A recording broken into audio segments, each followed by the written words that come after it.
একটা চিরমির করে শব্দ পাওয়া যাচ্ছে, পলিথিন কিংবা প্লাস্টিকের। আর বেশ সুন্দর জিভে জল আনা একটা গন্ধ নাকে এসে লাগছে, আলুর দমের গন্ধ। কিন্তু সাহস করে পাশে তাকিয়ে সেটাকে একটাবার দেখার সাহসও হচ্ছে না দর্শনের। সামনেই সৌমেনবাবুর কেমিস্ট্রি ক্লাস চলছে। ঝোঁকের বসে সায়েন্স নিলেও এই বিষয়টা নেহাত মন্দ লাগে না দর্শনের। কিন্তু পাশে এমন সুস্বাদু খাবারের গন্ধ এলে কতক্ষণই বা নিজেকে নিয়ন্ত্রণ করে রাখা যায়। দর্শনের অবস্থাও ঠিক এরকমই, না পারছে তাকাতে আর না পারছে তাকিয়ে থাকতে। আর পাশেই বসে মেয়েটা দিব্যি ওকে ফেলে লুচি আর আলুর দম উদরস্থ করে চলেছে। বান্দরি, ছোট লোক মেয়ে একটা, দেখিস তোর বাড়ি যেতেই পেটের অসুখ হবে। আমাকে ফেলে খাওয়া না, সব পেরিয়ে যাবে দেখ। মনে মনে গজগজ করলেও এখনো তাকাতে সাহস হয়নি ওর। ওদিকে সৌমেনবাবু তখন বোর্ডে থার্মোডাইনামিক্সের এনট্রপি বুঝিয়ে চলেছেন। কিন্তু এদিকে ওর জীবনে যে এনট্রপি কবেই বেড়ে বিশৃঙ্খলার লেভেলে পৌঁছে গিয়েছে সে খবর কতজন রাখে। এনট্রপির গোষ্ঠীর ষষ্ঠী পুজো, সবই মেয়েটার দোষ। কোন দুঃখে যে এটাকে বেস্ট ফ্রেন্ড বানাতে গিয়েছিলাম। না, আর থাকা যাচ্ছে না, যা হয় হবে। মনে মনে ভগবানকে স্মরণ করেই একবার ভয়ে ভয়ে আদর্শার দিকে তাকালো দর্শন। তখনও মন দিয়ে মেয়েটা লুচি চিবিয়ে চলেছে। ওকে তাকাতে দেখে একগাল হাসি উপহার দিল আদর্শা। আসলে কি বলতো, মা আলুর দমটা এত টেস্টি বানায় যে কন্ট্রোলই হয় না। তুই খাবি? তুই খাবি? হতচ্ছাড়ি মেয়ে। মনে মনে ভ্যাঙালো দর্শন। হাতের সামনে পেলে গলা টিপে মারত, মানে পারত কিনা কে জানে। যা গুন্ডি মেয়ে, ঢোক গিলল একটা দর্শন। ঠিক তখনই শুনতে পেল সৌমেন বাবুর গলা। ওইখানে কি হচ্ছে? চমকে সামনে তাকালো দুজনেই। হয়ে গেছে, স্যার দেখে ফেলেছেন। কাচুমাচু মুখ করে তাকালো দর্শন।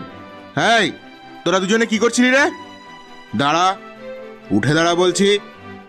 একটু থতমত খেয়ে উঠে দাঁড়ালো দুজনেই। আমতা আমতা করে হয়তো কিছু একটা বলার চেষ্টা করলো দর্শন।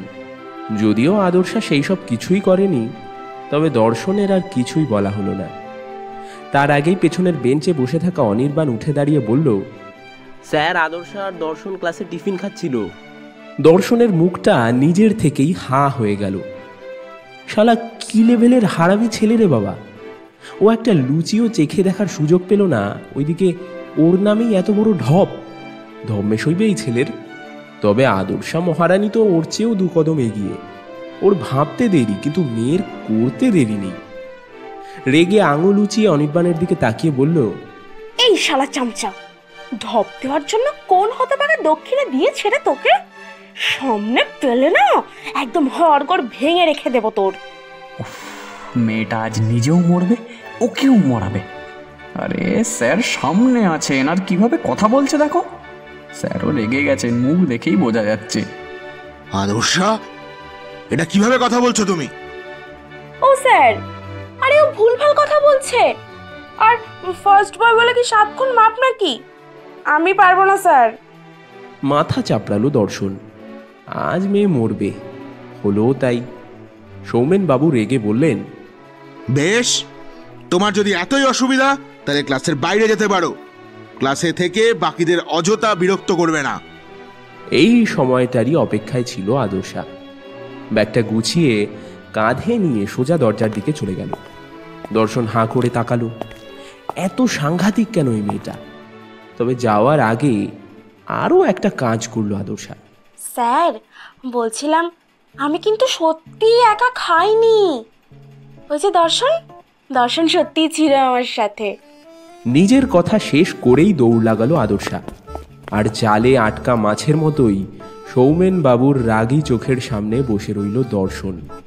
ভালোই ফাঁসিয়েছে ওকে মেয়েটা। শখ চুন্নি, দেখে নেব তোকে। স্যারের সেই আদ্যিকালের মোটা লাঠিটার দিকে তাকালো একবার দর্শন। স্যারের মতে এই লাঠি দিয়ে মেরেই উনি অনেক ছেলেকে মানুষ করে দিয়েছেন।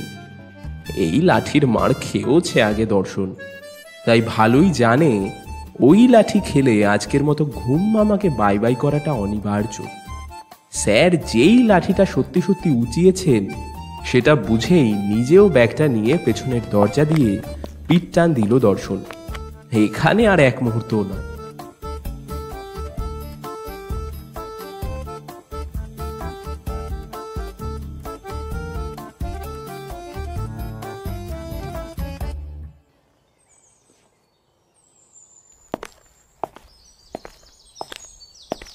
ক্লাস থেকে বেরিয়ে হাঁপাতে হাঁপাতে বাঁ দিকে তাকালো দর্শন। বাঁ দিকের পাঁচিলটা বেশ অনেকটাই ভেঙে গেছে।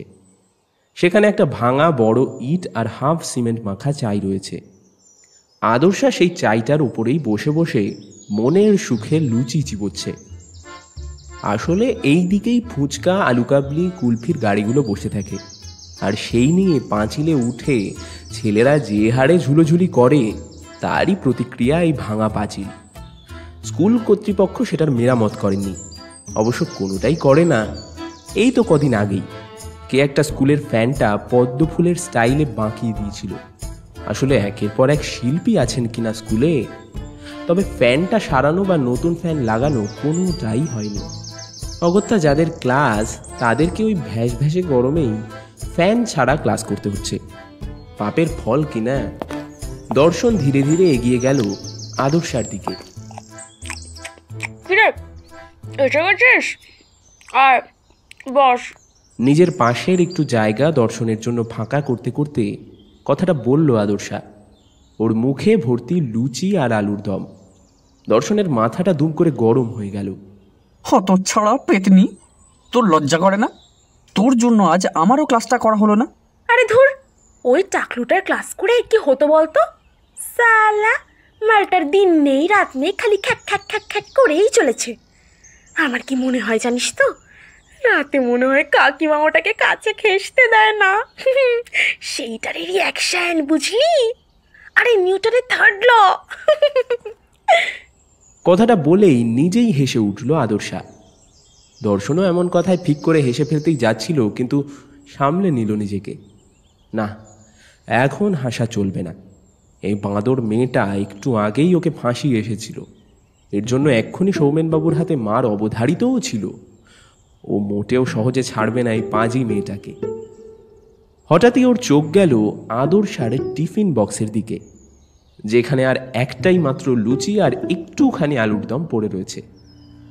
বাদর মেয়েটা তার মানে একাই সবটা প্রায় উদরস্থ করে ফেলেছে। আরও একবার রাগ হলো দর্শনের।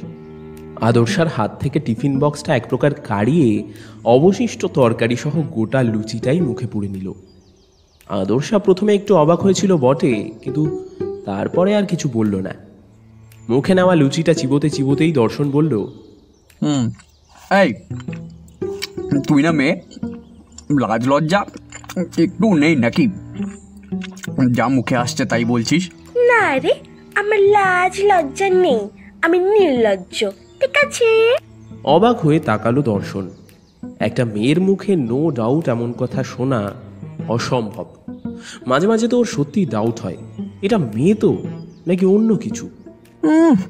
সেই তো আমিও ভেবেছি তোর একটা নতুন নাম রাখবো। কি? আদর্শা গুই ব্র্যাকেটে নির্লজ্জ। কথাটা বলেই নিজের জায়গা ছেড়ে একটু সরে দাঁড়ালো দর্শন, কারণ ও জানে এইবার আদর্শার হাতের সেই রাম কিলগুলো একটাও ওর পিঠের বাইরে পড়বে না। কি বললি তুই, হতভাগা ছেলে? ফুসতে ফুসতে বলল মেয়েটা। ততক্ষণে দৌড় লাগিয়েছে দর্শন। এখানে আর এক মুহূর্তও নয়।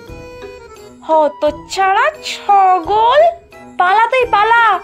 কিন্তু কাল কি করবি ভেবে রাখিস। কাল অনন্ত স্যারের কোচিং এ অঙ্কর পরীক্ষা আছে। কিচ্ছু দেখাবো না তোকে আমি, একটা অঙ্কও দেখাবো না। কথাটা কানে যেতেই দাঁড়িয়ে পড়ল দর্শন। কালকের পরীক্ষার কথা ও বেমালুক ভুলেই মেরেছিল, তাই পড়াও হয়নি একটুও। তার উপরে অঙ্ক জিনিসটার সঙ্গে ওর পূর্বজন্মের শত্রুতা। উপায় না পেয়ে দাঁড়িয়ে পড়ে গলার স্বর যতখানি সম্ভব মিহি করে ডেকে উঠল, এই আদ্রু শোন না। তবে বিশেষ লাভ হলো বলে মনে হলো না। মেয়েটা ততক্ষণে ব্যাগ নিয়ে বাইরের দিকে হাঁটা দিয়েছে। অসহায় ভঙ্গিতে সেই দিকেই তাকিয়ে কপাল চাপড়ালো দর্শন। দিশা, কই গেলি? জল নিয়ে আয় দেখি, একটু রান্না চাপাতে হবে।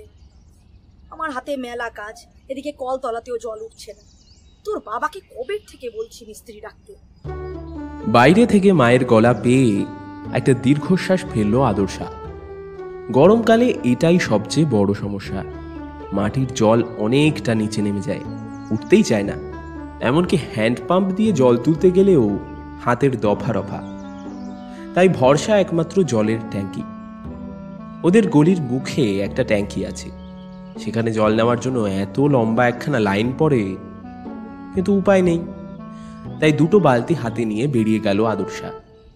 সত্যি মস্ত একখানা লাইন। এই রোদে এই লাইন শেষ করে জল নিয়ে বাড়ি ফিরতে ও নির্ঘাত সেদ্ধ হয়ে যাবে। এইসব আকাশ কুসুম চিন্তার মাঝেই হঠাৎ চোখ গেল সামনের মুদি দোকানটার দিকে। আরে দর্শন না? দর্শনের বাড়ি অবশ্য ওদের থেকে খুব বেশি দূরে নয়, মিনিট 5 হাঁটা রাস্তা। সাইকেলে আসলে ওই বড়জোর 2 মিনিট। হয়তো দোকানে এসেছে। ঝোলা ব্যাগের মধ্যে চিনি ঢোকাতে দেখে ব্যাপারটা নিয়ে শিওর হলো আদর্শা। বাড়ির বাজারের দায়িত্ব অবশ্য সেই ক্লাস 9 থেকে পড়ার সময় দর্শন নিজেই সামলায়। ওর একটা ভাই আছে, তবে দর্শনের থেকে 3 বছরের ছোট। হাত নাড়িয়ে ওকে ডাকতে গিয়েও দাঁড়িয়ে পড়ল আদর্শা। কার সঙ্গে যেন একটা কথা বলছে ছেলেটা। পাশের মেয়েটা কে? একটু ভালো করে লক্ষ্য করে দেখল। মেয়েটা ওদের পাড়ারই মেঘা। খুব বেশি বড় নয়, 9-এ পড়ে, তবে বড্ড বেড়ে পাকা। এই মেয়েটার সাথে এই সময় দর্শন এখানে কি করছে? দূর, যা খুশি করুক, আমার কি। মুখ ঘুরিয়ে নিলেও আর চোখে 2-1বার তাকালো দর্শনের দিকে। তাতেই দেখতে পেল ছেলেটা নিজের সাইকেল নিয়ে বাড়ির রাস্তা ধরেছে। ওকে সম্ভবত দেখতে পায়নি, কিংবা এত লম্বা লাইনের মধ্যে আলাদা করে খেয়াল করেনি। একটু বিরক্তও লাগলো।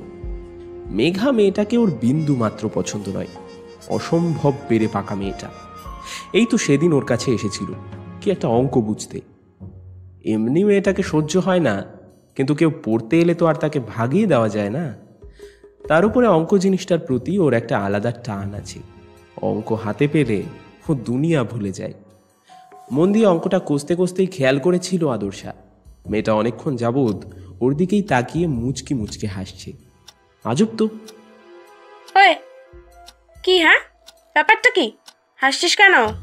একটু সতর্ক হয়েই চুপ করে গিয়েছিল মেঘা। আদর্শা আবার অঙ্কে মন দিয়েছিল। হঠাৎ মেঘার করা একটা প্রশ্নে অবাক হয়ে তাকালো আদর্শা। এই দিশাদি, তোমার গরমকালেও ঠোঁট ফাটে? হ্যাঁ ফাটে তো।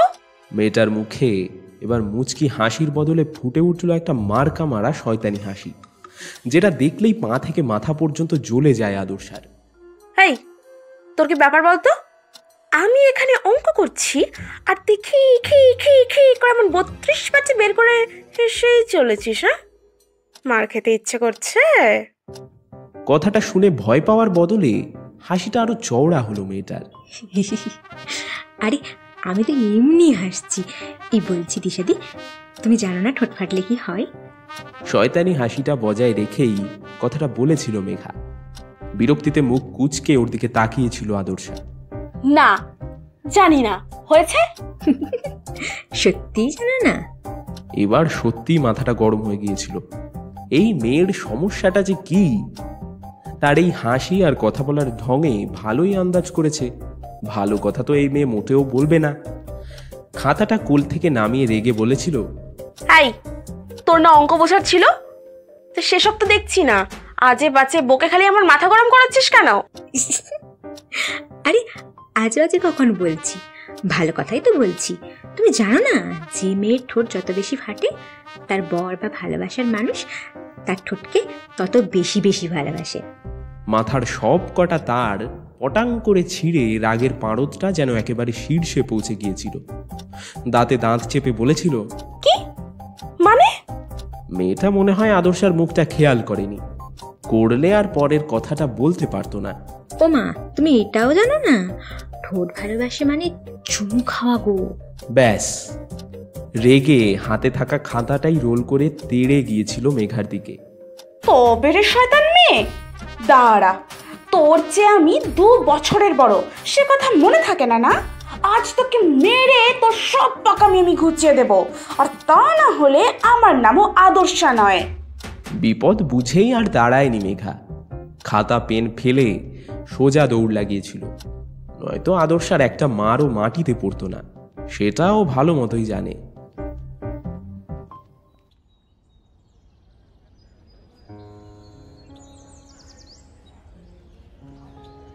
কথাগুলো মনে পড়তেই হঠাৎ করে গাল দুটো লাল হয়ে গেল।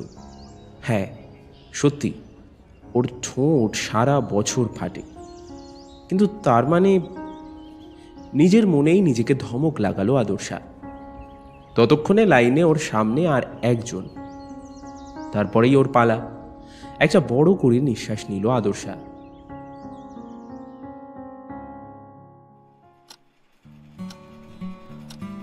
অনন্তবাবুর ম্যাথ টিউশনে ঢুকে পেছনের ডান দিকে ঘেঁষে জানালাটার কাছে বসলো আদর্শা। এমনিও আজ অঙ্ক পরীক্ষা, তাই বোর্ড দেখার ঝামেলা নেই। 2-3টে অঙ্কে একটু ডাউট ছিল, সেজন্য পুরনো অঙ্কের খাতাটা খুলে একটু চোখ বুলিয়ে নিচ্ছিল।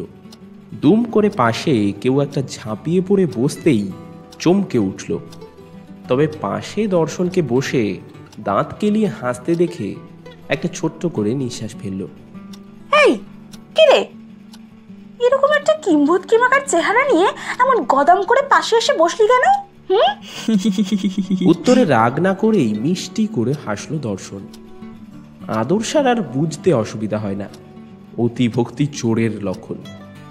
আদর্শা যতই দর্শনের জন্য কিম্ভূত কিমাকার বিশেষণটা ব্যবহার করুক, দর্শন কিন্তু মোটেও এতটাও খারাপ দেখতে নয়। হ্যাঁ, হয়তো আহামরিও কিছু নয়, কিন্তু ছেলেটাকে বেশ মিষ্টি দেখতে, একটু গুলুমুলু টাইপের। এই যা, তুই ছাড়া আমার আর কে আছে বলতো? তুই না আমার একমাত্র বেস্ট ফ্রেন্ড। ও আচ্ছা, তা কাল স্কুলে যেন আমায় কি বলেছিলি? আমি কিন্তু ভুলিনি, ঠিক আছে? আরে ওটা তো মজা করে। এই আদ্রু, শোনা বন্ধু আমার, তুই না দেখালে আজ আমি ডাহা ফেল করব। বাবা হেভি খেলাবে বাড়ি ফিরলেই। এমন করিস না আমার সাথে প্লিজ। আরে ভাই, ঠিক আছে ঠিক আছে, এই নাকে কান্না করে আমার কানের পোকাগুলো নাড়াস না তো, যা যা। কথাটায় দর্শন কতটা খুশি হলো সেটা বোঝা গেল না, মুখটা পেচকে নিল। আবার কি হলো? তোকে না বলেছি আমাকে ভাই ডাকবি না। কেন শুনি? আর এমনিতেও তুই তো আমার থেকে 1 বছরের ছোট। মোটেও না, ক্লাসমেট আবার ছোট বড় কি? আরে তাতে কি, বয়স তো বয়স হয়। আর আমি জানি তোর চেয়ে আমি 1 বছর আগে জন্মেছি। না, ওটা 1 বছর নয়, 6-7 মাস, ও কিছু না। ও কিছু হয় না বুঝি? উত্তরটা দেওয়া হলো না দর্শনের। তার আগেই স্যার এসে পড়েছেন, প্রশ্নও দিয়ে দিয়েছেন, তাই কেউ আর কথা না বাড়িয়ে অঙ্কে মন দিল।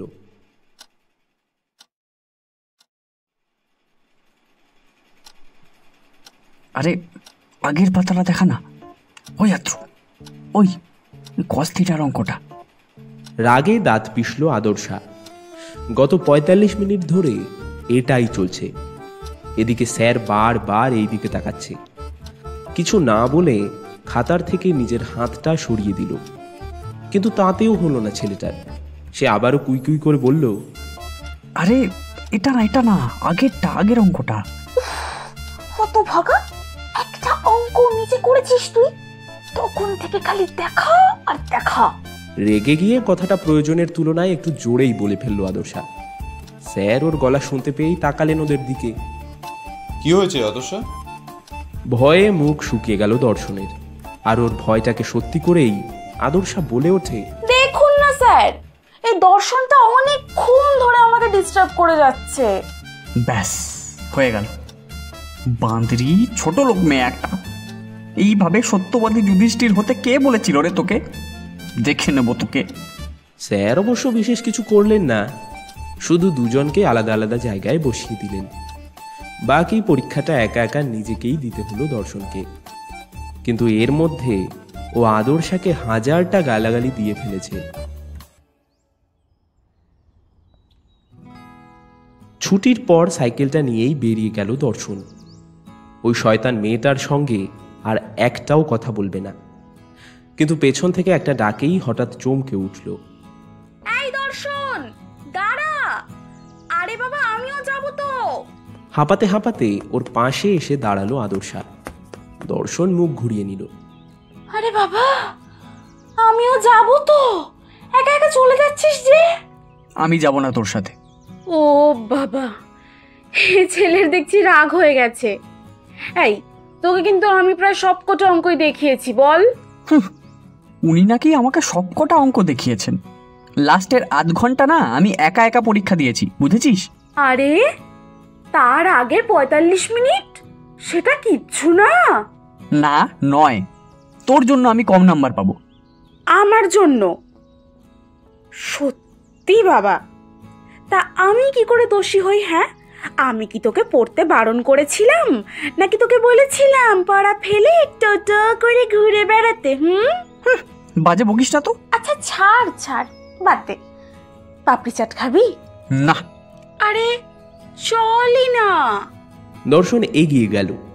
ওর পেছন পেছন ছুটলো আদর্শা। তবে বাড়ি যেতে যেতে ফুচকার দোকানের সামনে এসেই দাঁড়িয়ে পড়ল দর্শন। আদর্শা অবাক হয়ে তাকাতেই ও বলল, আয়, পাপড়ি চাট খাওয়াবি বলেছিলি যে। ঠিক করে হেসে ফেলল আদর্শা। দুটো পাপড়ি চাট বানাতে বলে গাল দুটো টিপে দিল দর্শনের। পেটে খিদে আর মুখে লাজ রাখতে নেই। কারণ রাগ করলে ভাগ ফুরায়। দর্শন গাল থেকে আদর্শার হাত দুটো সরিয়ে দেয়, বলে, ফালতু বকবি না।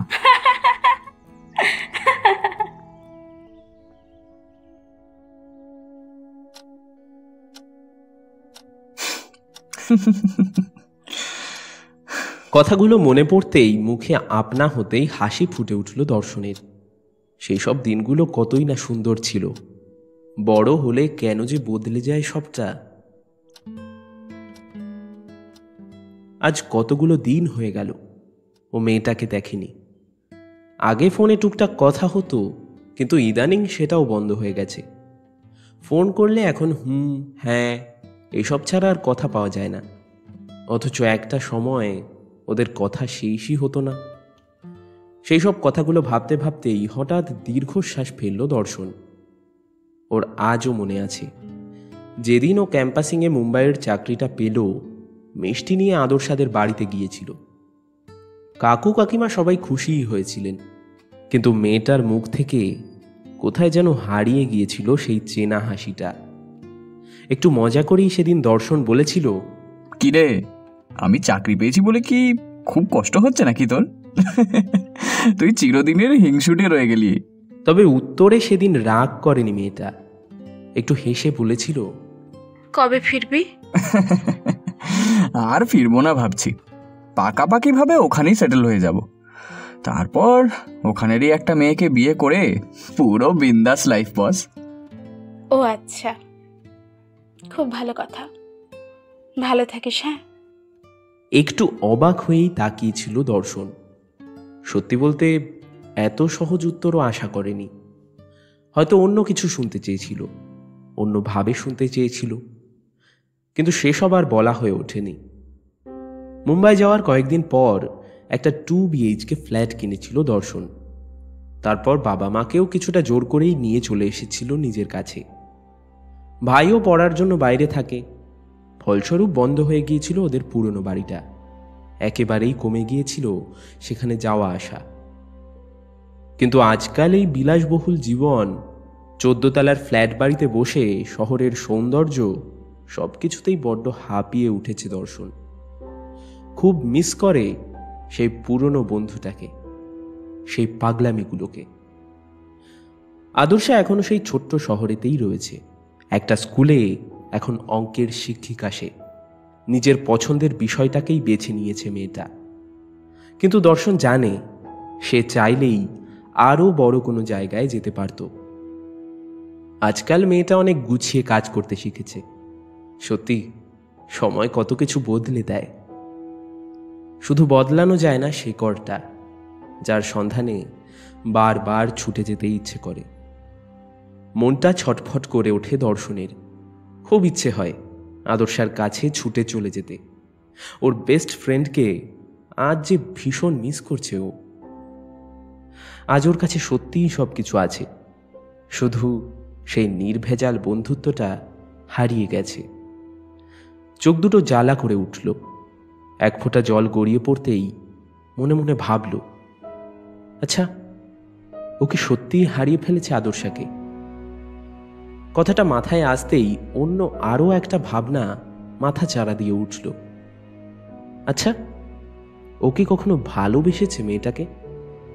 জানে না, কারণ ভালোবাসার সংজ্ঞাটাই হয়তো জানা হয়নি কখনো।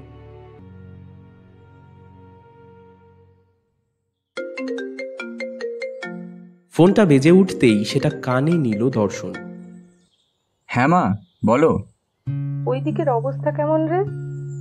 ঘর বাড়ি তো মনে হয় ঝুল ধুলোয় ভর্তি হয়ে গেছে। তুই একা পারবি সব সামলাতে? বললাম কত করে আমাকে নিয়ে চল, তা নয়। আরে তুমি চিন্তা করো না তো, আমি সব সামলে নেব।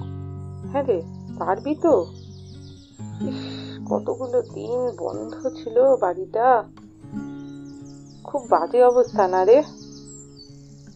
আচ্ছা শোন না, একটা কাজ কর, পারলে পাশের বাড়ির ওই কাজের মেয়েটা আছে না, আরে ও তাপসী না অতসী কি নাম, ওকে একটু ডেকে নে না।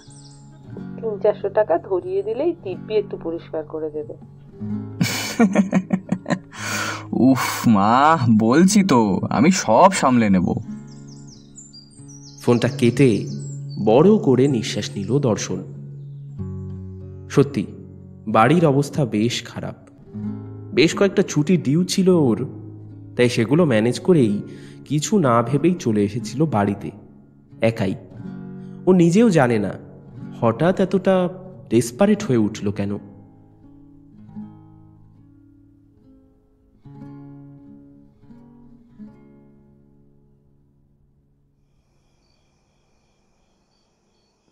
বিকালবেলা একটু দরকারেই দোকানে যেতে হয়েছিল আদর্শাকে, কিন্তু বাড়ি ফিরতে যে সন্ধে হয়ে যাবে সেটা ভাবেনি। সোজা রাস্তায় না গিয়ে তাই একটা শর্টকাট ধরল। নিজের জায়গায় ভয় জিনিসটা তেমন একটা হয় না বটে, তবে রাস্তাটা আজ বেশ ফাঁকা। হঠাৎই ওর মনে হলো একজোড়া পা ওকে অনুসরণ করছে। প্রথমে একটু চমকে উঠলেও মনের ভুল ভেবে দাঁড়িয়ে পড়ল। তবে পায়ের শব্দটা থেমে গেল না, একইভাবে ওকে অনুসরণ করে চলল। এবার একবার পেছনে ফিরে তাকালো। ওর থেকে কিছুটা দূরত্বের ব্যবধানে একটা ছেলে এসে দাঁড়িয়ে পড়েছে। এবার সত্যি বুকের ভেতরটা ঢিপ ঢিপ করে উঠল। দিনকাল ভালো না। কিছু না বলেই সামনে জোরে হাঁটা শুরু করলো, কিন্তু আবার সেই পায়ের শব্দটা আসছে। এবার রেগে ঘুরে দাঁড়িয়ে আঙুল উঁচিয়ে সেই আবছা অবয়বের দিকে উদ্দেশ্য করে বলল, হাই, একদম বেশি বাড়াবাড়ি করবি না, আমি কিন্তু চেঁচিয়ে লোক জড়ো করব। উত্তরে সেই ব্যক্তি ভয় পাওয়ার বদলে হো হো করে হেসে উঠল। একটু ঘাবড়ে গেল আদর্শা। হলোটা কি? ছেলেটা ওর সামনে এসে দাঁড়াতেই আরও অবাক হলো। দর্শন এই আবছা অন্ধকারের মধ্যে ওকে চিনতেই পারেনি প্রথমে। ছেলেটা তার মানে এতক্ষণ ইচ্ছে করেই ওকে ভয় দেখাচ্ছিল।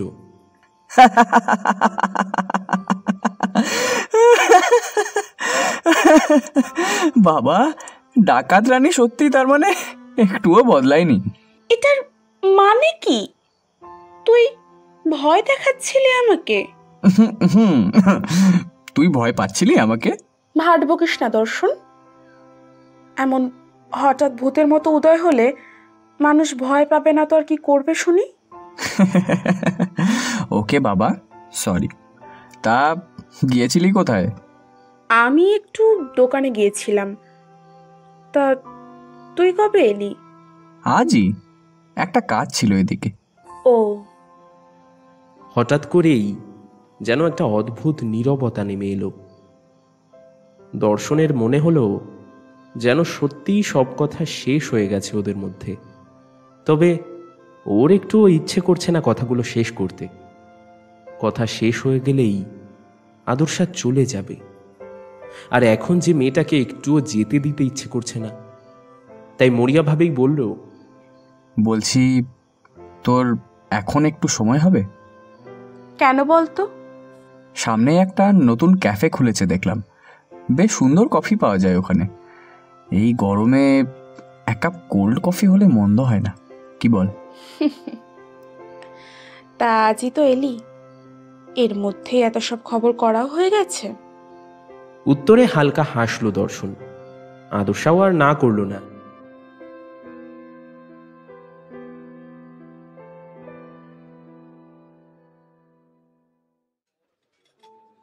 ক্যাফেতে দুটো সামনাসামনি চেয়ারে এসে বসলো দুজনে।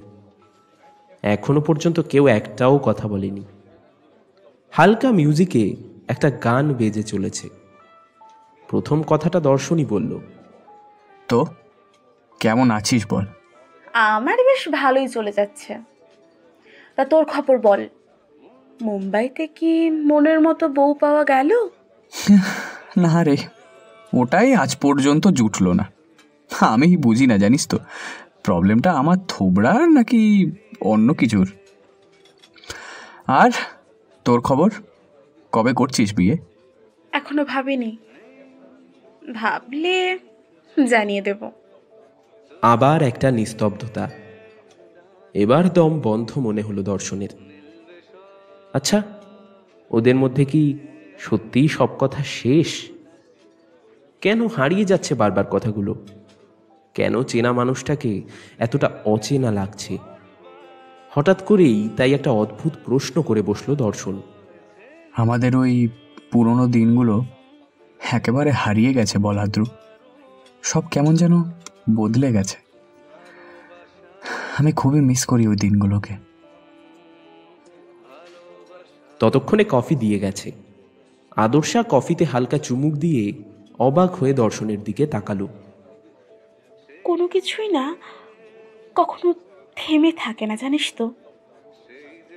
একটা সময় সবাই স্মৃতি হয়েই রয়ে যায়। মানুষ বদলে যায় রে। কেন বদলে যায়? কি বদলে গেছে বলতো? আমি আছি, তুই আছিস। হ্যাঁ, সব আছে, কিন্তু তার মাঝে না একটা বিরাট দূরত্ব আছে। সামনে থেকেও ছোঁয়া যায় না, এমন একটা দূরত্ব। চমকে উঠল দর্শন। সত্যি তো, দূরত্ব তো আছেই। তাই তো কেমন সবটা বদলে গেছে। বড্ড অসহায় লাগলো নিজেকে দর্শনের। কেন আদ্রু, সবটা আবার একরকম করা যায় না? কি জানি, আসলে কি বলতো, আমরা সবাই সবসময় একটা জিনিসই চাই, যে আমরা জীবনের সবটা পাবো। খুশি, আনন্দ, সফলতা, ঐশ্বর্য, নাম, খ্যাতি, সবটা।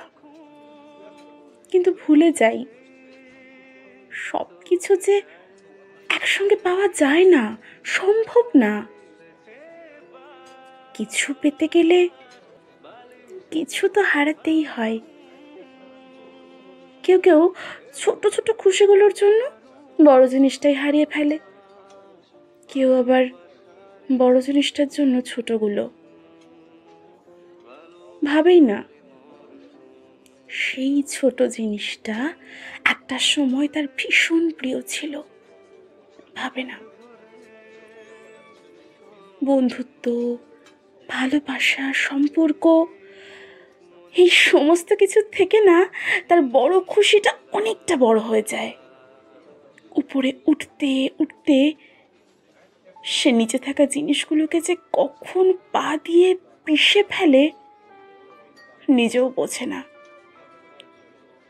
আর যখন বোঝে, তখন সে পরিত্যক্ত জিনিসগুলো হারিয়ে গেছে, আর ফিরে পাওয়া যায় না। আদর্শার প্রতিটা কথা যেন দর্শনের চামড়া ছাড়িয়ে হাড়ে কামড় বসালো। ওর মনে হলো কথাগুলো কি মেয়েটা ওকেই উদ্দেশ্য করে বলল, কে জানে, কিন্তু প্রতিবাদ করতে পারল না। বেশ কিছুক্ষণ চুপ করে থাকে দুজনেই। সত্যিই আর ফিরে পাওয়া যায় না? ধর সেই জিনিসটা ফিরে না পেলে মানুষটা খুব কষ্ট পাবে, সেটা ছাড়া ভালো থাকতে পারবে না। কারুর জন্য কিচ্ছু আটকে থাকে না রে। এই যেমন ধর, একটা মানুষ চিরদিনের জন্য ছেড়ে চলে গেল, তবে কি সবাই তাকে ছেড়ে মরে যাবে, নাকি চাঁদ সূর্য ওঠা বন্ধ হয়ে যাবে? কেউ মরবে না, আর প্রকৃতির কোনো নিয়মেরও পরিবর্তন হবে না। সব কিছু একই থাকে, শুধু আমাদের মনে তার নামে থাকা ঘরের দরজাটা বন্ধ হয়ে যায়। সেই ঘরটা পরিত্যক্ত হয়ে যায়, পুরনো হয়ে যায়, ধুলো জমে, ভাঙনও ধরে। তখন তাকে সাফ করে আবার আগের মতো করাটা না সম্ভব হয় না,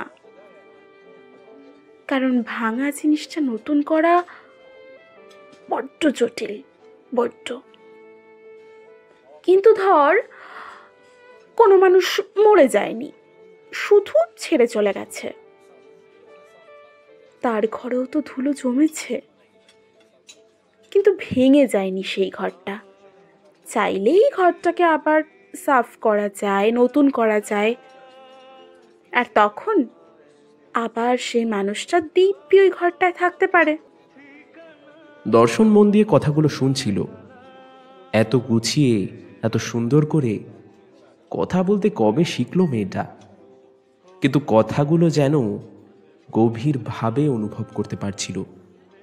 ওর মনে হলো আজ যখন ও বাড়ি ফিরেছিল এতদিন পর, সত্যিই অনেক ধুলো জমেছিল ঘরে।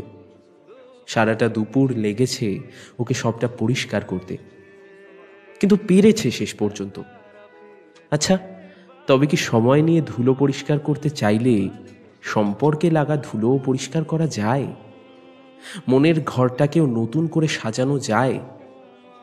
কিরে, কি ভাবছিস? আদর্শার কথায় ওর দিকে তাকালো দর্শন। ঠোঁটে একটা হালকা হাসি ফুটে উঠল। ভাবছি আমাকে ঠিক কতটা কষ্ট করতে হবে ধুলোগুলো পরিষ্কার করতে। তা হ্যাঁ রে, এবার বের হবি তো নাকি? কফি তো কখন শেষ, বেকার বসে আছি। দর্শনও আর কথা বাড়ালো না, টাকা মিটিয়ে বেরিয়ে এলো। অন্ধকার ফাঁকা রাস্তায় চুপচাপ হাঁটতে হাঁটতেই দুজনেই ভেবে চলল কত কথা। সঙ্গী শুধু একটা হালকা বাতাস আর একরাশ নীরবতা। হঠাৎই দর্শন বলে উঠল, পৃথিবীর সবচেয়ে দামি জিনিসগুলোই তো টাকা দিয়ে কেনা যায় না বল? যেমন ধর শরতের আকাশে ভেসে বেড়ানো মেঘ, পূর্ণিমার চাঁদ, কিংবা বৃষ্টি শেষের রামধনু। আদর্শা অবাক হয়ে তাকালো, তবে বলল না কিছু। দর্শন নিজেই আবার বলল, এই যে এখন আমরা একসাথে হাঁটছি, জানিস এটার মধ্যে একটা শান্তি আছে, আর এই শান্তিটার জন্যই মুম্বাইতে হাঁপিয়ে উঠেছিলাম আমি। আসলে সব টাকা দিয়ে কেনা যায় না রে, বন্ধুত্ব, সম্পর্ক, ভালোবাসা। আর এই জন্যেই এই জিনিসগুলো না এত সহজে পাওয়া যায় না। কেন বলতো? কারণ টাকা দিয়ে পাওয়া গেলে মানুষ খুব সহজেই এই জিনিসগুলো কিনে ফেলতো। আকাশের দিকে তাকিয়ে কথাগুলো বলল আদর্শা। একটা দীর্ঘশ্বাস ফেলল দর্শন।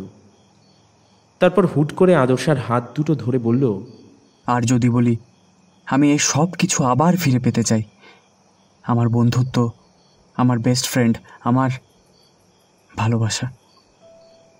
একটু চমকে উঠল আদর্শা। এই রকম কিছু একেবারেই আশা করেনি ও। অস্ফুটে বলল, দর্শন, আমি তোকে সত্যিই ভালোবাসি আদ্রু। বিশ্বাস কর, এর এক বিন্দু মিথ্যে নয়। আমি এতগুলো বছরে তোর অ্যাবসেন্সে আমি বুঝেছি আসলে তোকে ছাড়া, তোর বন্ধুত্বটা ছাড়া আমি কিছুই না রে। হাতটা ছাড়িয়ে নিল আদর্শা, মুখ ফিরিয়ে দাঁড়ালো। তা হয় না দর্শন। কেন কেন হয় না আদ্রু? অজানা আতঙ্কে বুকটা কেঁপে উঠল ছেলেটার। তবে কি মেয়েটার জীবনে অন্য কেউ? সত্যিই কি অনেকটা দেরি হয়ে গেছে? চিন্তায় মাথা ছিঁড়ে যাওয়ার মতো মনে হলো। একটু বিপন্ন গলায় বলল, তুই তুই কি অন্য কাউকে? আহা, তা নয়, কিন্তু কিন্তু কি? প্রথম কথাটাই একটু নিশ্চিন্ত হলেও পরের ওই কিন্তু কথাটায় এখনো বুকের মধ্যে সমানে ঝড় চলছে। আবারও একটা হাত চেপে ধরল আদর্শার। কেন বুঝতে পারছিস না তুই? এটা হয় না। কেন? কারণটা বল, কেন হয় না? তুই ভালোবাসিস না আমাকে? দেখ, আমি কিন্তু একবারও বলিনি আমি তোকে ভালোবাসি বলে তোকেও ভালোবাসতে হবে। তুই সময় নে, ভাব, আর যদি তোর মনে হয় তুই আমাকে নির্দ্বিধায় বলতে পারিস। আমি কিন্তু তোকে একবারও জোর করব না, বরং আর কখনো বিরক্ত করব না তোকে। অবাক হয়ে তাকালো আদর্শা, চোখ দুটো ছলছল করছে মেয়েটার। দর্শন, প্লিজ ট্রাই টু আন্ডারস্ট্যান্ড। দেখ, এমনটা নয় যে আমি। এমনটা নয় তো কেমন? আমিও কিন্তু জানি আদ্রু, তোর মনেও আমার জন্য ফিলিংস আছে, তবে কেন এমন করছিস? তুই বা কেন এরকম পাগলামি করছিস বলতো? দর্শন, কেন বুঝতে চাইছিস না? তো বোঝা আমাকে, শুনছি আমি, বোঝা। আহা, আমাদের বয়স, আই মিন, আমি তো তোর থেকে। কথাটা আদর্শা শেষ করার আগেই দর্শন বুঝতে পারল ও ঠিক কি বলার চেষ্টা করছে। এই সামান্য একটা ব্যাপার নিয়ে মেয়েটা এতক্ষণ ভাবছিল। এই যুগের মেয়ে হয়েও এই সামান্য ব্যাপারটায় এতটা গুরুত্ব দিচ্ছিল। হাসি পেয়ে গেল দর্শনের, কিন্তু সেটা চেপে একটু গম্ভীর মুখে বলল, প্লিজ, এবার আর তুই ওই পুরনো বয়সের ক্যাসেট শুরু করিস না যে তুই নাকি আমার চেয়ে 1 বছরের বড়, মেয়েদের নাকি ছেলেদের চেয়ে বড় হলে হয় না। কারণ আমি একদম এগুলো শুনতে চাইছি না। আর রইল সমাজ, মানুষ, তো আই ডোন্ট কেয়ার। আরে বাবা, তুই না ভাবলেও আমাকে ভাবতে হবে, কারণ আমি একটা মেয়ে। আর সবাই যখন এটা জানবে। সবাই জানবেটা কি করে? তুই আর আমি ক্লাসমেট ছিলাম আদ্রু, আর এটা তেমন কোনো বড় ব্যাপার না। তাছাড়া তুই যদি আমার চেয়ে 5 বছরেরও বড় হতিস, তবুও আমার কিচ্ছু চাই আসতো না, বিকজ আই লাভ ইউ। ঠিক কী উত্তর দেওয়া উচিত সেটা ভেবে পেল না আদর্শা। মাথাটা নিচু করে নিল। দর্শন মুচকি হাসল। Any other excuse? মানে? মানে আর কোনো সমস্যা, অজুহাত, যাই বল, আছে তোর কাছে? ফাজলামি মারিস না দর্শন, আমি কিন্তু সিরিয়াস। কথাটা আর শেষ করতে পারল না আদর্শা। হঠাৎই অনুভব করল ওর ঠোঁট দুটোতে একটা সিক্ত ছোঁয়ায় বন্ধ হয়ে গিয়েছে, আর ওর ছোট্ট শরীরটা দর্শনের 2 হাতের মাঝে বন্দি হয়ে গেছে ওর অজান্তেই। আফটার শেভ আর চকলেট মিন্ট মেশানো একটা মিশ্র গন্ধ নাকে এসে লাগছে, যা ওকে আরও অবশ করে দিচ্ছে। আবেগের বশে হারিয়ে যাচ্ছে যেন ধীরে ধীরে। একটু পরে ওকে নিজেই ছেড়ে দিল দর্শন, কিন্তু আদর্শা একদম চুপ হয়ে গেছে। কিন্তু অদ্ভুতভাবে এমন একটা কাজের জন্য ওর বিন্দু মাত্র রাগ হচ্ছে না ছেলেটার উপরে। কেন সেটা জানে না। হঠাৎ করেই সেই বহুদিন আগে মেঘার বলা কথাটা মনে পড়ে গেল। লজ্জার চোটে নিজেকে সামলাতে না পেরে দর্শনের বুকেই মুখ লোকালো মেয়েটা। দর্শন হেসে ফেলল, মুখটা আদর্শার কানের কাছে নামিয়ে আনলো। কে যেন অনেকদিন আগেই বলেছিল সে নাকি লজ্জা পায় না। কথাটা বলার কারণ বুঝে আরও লজ্জায় লাল হয়ে গেল মেয়েটা। আলতো করে কিল মারল দর্শনের বুকে। দর্শন শক্ত করে জড়িয়ে ধরল ওকে। উল্টো পাল্টা ভেবে মাথা নষ্ট করবি না, বুঝেছিস? আমি কিন্তু এত দূর এমনি এমনি আসিনি, তোর জন্যই এসেছি। আর আমি এত ভালো ছেলে মোটেও না যে তোর খুশির জন্য বা অন্য কোনো কারণে তোকে ছেড়ে দেব, ভুলে যাওয়ার চেষ্টা করব। আমি কিন্তু নায়ক নই, আর হতেও চাই না কখনো। অত ত্যাগী আমি হতেও পারবো না। আমি যাকে ভালোবাসি তাকে চিরদিন এইভাবেই আগলে রাখবো। বরং এটা অ্যাসিওর করব যে তোকে আমার চেয়ে বেশি ভালো আর কেউ বাঁচতেই পারবে না। বড্ড ফিল্মি ছিল লাইনটা।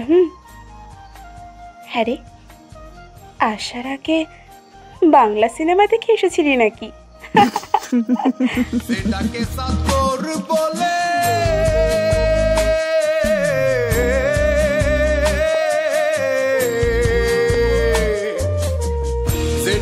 সৎগোর বলে হকিকতার বজের কুলে, ওরে দিস ভূষণে চাঁদ বলে দিস ভূষণে, ওরে দিস ভূষণে চাঁদ বলে সেরে দেব না না না না, সেরে দেব না। তোমায় পক্ষ মাঝে রাখিব, সেরে দেব না। তোমায় হৃদ মাঝারে রাখিব, সেরে দেব না না না না। হৃদ মাঝারে রাখিব, সেরে দেব না।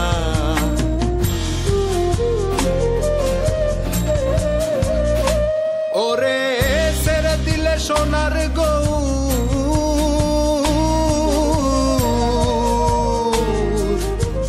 সেরে দিলে সোনার গৌর, আমরা আর পাবো না না না না না, আর পাবো না। তোমায় হৃদ মাঝারে রাখিব, ছেড়ে দেব না। তোমায় বক্ষ মাঝে রাখিব, ছেড়ে দেব না না না না। হৃদ মাঝারে রাখিব,